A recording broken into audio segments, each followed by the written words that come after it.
السلام علیکم۔ حضرت عیسیٰ علیہ السلام اور ابلیس کی ملاقات کا ایک عجیب واقعہ۔ حضرت عیسیٰ علیہ السلام کی ملاقات ابلیس سے ہوئی۔ وہ 4 گدھوں کو ہانک رہا تھا اور ان گدھوں پر سامان لدا ہوا تھا۔ حضرت عیسیٰ علیہ السلام نے ابلیس کے ان گدھوں کے ہانکنے اور سامان کے بارے میں پوچھا تو ابلیس نے جواب میں کہا کہ تجارت کا سامان ہے جو ان گدھوں پر لدا ہوا ہے اور خریدنے والوں کی تلاش کر رہا ہوں۔ حضرت عیسیٰ علیہ السلام نے اس کی بات سن کر پوچھا کہ پہلے گدھے پر کیا سامان ہے؟ ابلیس نے کہا ظلم۔ حضرت عیسیٰ علیہ السلام نے پوچھا اسے کون خریدے گا؟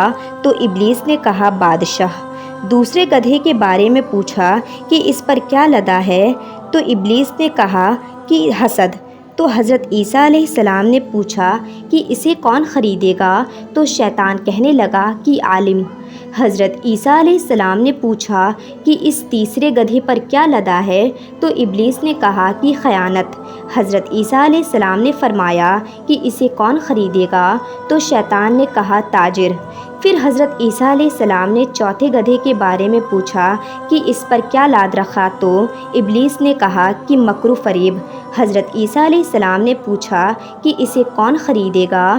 تو شیطان نے کہا کہ عورتیں۔